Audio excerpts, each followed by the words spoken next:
नमस्कार, न्यूज़ 18 के digital platform पर आपका बहुत स्वागत है। मैं हूं आपके साथ अंशिका पाठक। साल 2025 खत्म होने में अब चंद दिन बाकी हैं और अगले सप्ताह 2026 आएगा तो सिर्फ नया साल ही नहीं बदलेगा बल्कि आपके आसपास बहुत सारी चीजें बदल जाएंगी। इसका सीधा असर आम आदमी की जिंदगी पर होगा। किसान से लेकर कर्मचारी और युवाओं से लेकर आम आदमी तक इस बदलाव का बखूबी असर देखेगा।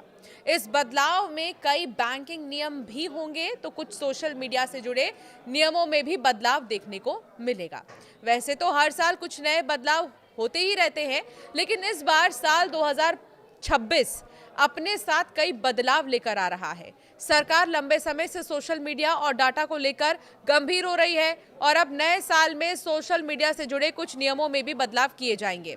इसी तरह बैंकिंग के नियम भी लगातार बदलते रहते हैं और इस बार भी जनवरी महीने से आपके बैंक कुछ नियमों में बदलाव करने जा रहे हैं। आइए एक नजर डालते हैं इन बदलावों का आपकी जेब और जिंदगी पर क्या असर पड़ सकता है। तो शुरुआत बैंकिंग सेक्टर से करते हैं। बैंकिंग सेक्टर में कई बदलाव होने वाले हैं। अगले साल क्रेडिट स्कोर अपडेट करने का नियम बदल जाएगा। इससे क्रेडिट स्कोर कंपनियों को हर सप्ताह का डेटा अपडेट करना होगा, जो अभी 15 दिनों पर होता है, यानी हर सप्ताह यानी हर 7 दिन में करना होगा। एसबीआई, पीएनबी, एचडीएफसी सहित तमाम बैंकों ने अपने लोन की ब्याज दरें घटाई हैं, जिसका असर नए साल में दिखेगा। एफडी के रेट में भी बदलाव किया है और जनवरी से इसका असर भी दिखना शुरू हो जाएगा। बैंकों ने यूपीआई, डिजिटल पेमेंट और पैन आधार से जुड़े नियमों में भी बदलाव किया है। बैंकों ने अब व्हाट्सएप, टेलीग्राम, सिग्नल जैसे प्लेटफॉर्म पर सिम के लिंक वेरिफिकेशन को और भी सख्त बना दिया है। सरकारी सेवाओं का लाभ उठाने और बैंकिंग के लिए अब आधार और पैन लिंक होना बहुत ज़रूरी होगा, वरना नए साल से सर्विस नहीं मिलेगी। तो चलिए अब ये भी जानिए कि सोशल मीडिया और ट्रैफिक रूल्स में क्या बदलाव होंगे। सरकार ऑस्ट्रेलिया और मलेशिया की तर्ज पर 16 साल से कम उम्र वाले बच्चों के लिए सोशल मीडिया पर सख्ती जैसे नियम बनाने पर चर्चा करेगी।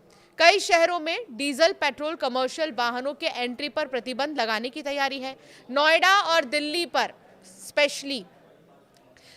दिल्ली में प्रदूषण पर रोक लगाने के लिए पेट्रोल वाहनों से डिलीवरी करने पर प्रतिबंध की तैयारी है। सरकारी कर्मचारियों के लिए क्या बदलाव होने वाला है, इसे भी जानिए। 1 जनवरी 2026 से 8वां वेतन आयोग लागू होने की उम्मीद है, क्योंकि 31 दिसंबर को 7वें वेतन आयोग का प्रभाव समाप्त हो जाएगा। जनवरी से केंद्रीय और राज्यों के कर्मचारियों के महंगाई भत्ते में बढ़ोतरी होगी, जिससे उनकी सैलरी भी बढ़ जाएगी। हरियाणा जैसे राज्यों में पार्ट टाइम और दिहाड़ी मजदूरों की मिनिमम सैलरी बढ़ाने का फैसला होगा।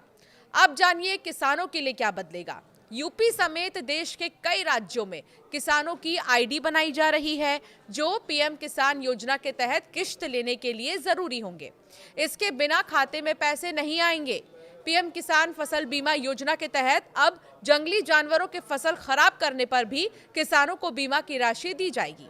इसके लिए नुकसान के 72 घंटे के भीतर रिपोर्ट करना जरूरी है। आम आदमी के लिए क्या बदलेगा, ये भी जानिए। जनवरी से इनकम टैक्स रिटर्न भरने का नया फॉर्म जारी किया जा सकता है, जिसमें पहले से ही आपकी बैंकिंग और खर्चों की डिटेल्स भरी होंगी। 1 जनवरी से एलपीजी यानी कि रसोई गैस और कमर्शियल गैस सिलेंडर की नई कीमतें लागू हो जाएंगी। 1 जनवरी को हवाई ईंधन की कीमतों पर भी बदलाव होगा, जिससे एयर टिकट की कीमतों पर असर पड़ सकता है। इसके अलावा रेलवे ने भी ये कह दिया है कि अब आपकी टिकट्स महंगे हो सकते हैं और इसे जो है कहा जा रहा है कि बहुत ज़्यादा अपडेट होने की ज़रूरत है। इससे अगर आप कहीं भी ट्रैवल करने वाले हैं तो ज़रूर किलोमीटर्स के हिसाब से अपने टिकट्स की कीमत को एक बार चेक कर लें, क्योंकि 26 दिसंबर के बाद से ही ये शुरू होने वाला है। तो आपकी राय क्या है इन बदलावों पर, आप कैसे देखते हैं इसे, ज़रूर हमें कमेंट कर बताएं।